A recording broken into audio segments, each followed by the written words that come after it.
Finally, naglabas na nga ng magkasamang pahayag sina Bea Alonzo at Dominic Roque sa kanilang Instagram account ngayong linggo lamang sa napapalitan nilang paghihiwalay.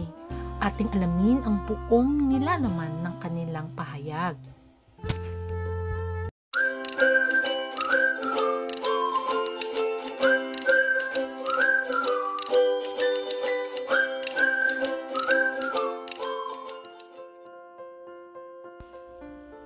Maraming mga espekulasyon at maraming mga haka-haka ang naglalabasan tungkol sa di umanong paghiwalay ni Bea Alonzo at Dominic Roque.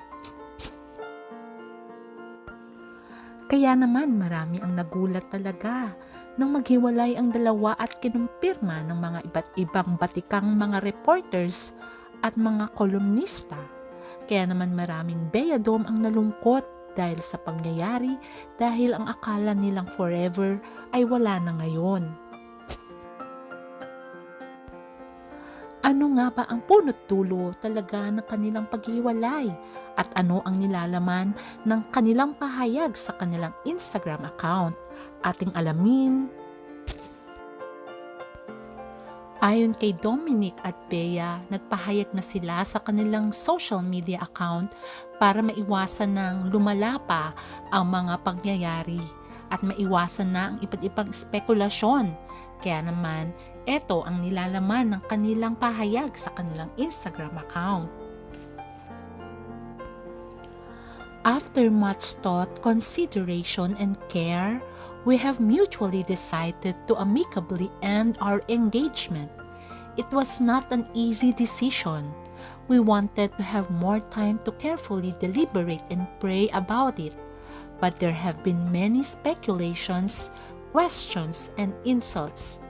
Unfortunately, some even confirmed our breakup without our consent, and some created ridiculous stories that had no basis, were utterly false. So we felt that need to share this announcement with great sadness for our peace of mind and our families. Ito ang nilalaman ng kanilang pahayag sa kanilang Instagram account. At ayon pa nga sa kanilang joint statement ni Dominic ay binigyang diin ni Bea niya, "Please understand that this is extremely painful," ayon pa nga kay Bea, "but yet united decision, and we sincerely request for everyone to kindly spare us from more cruel and very hurtful words that thrown on our social media accounts.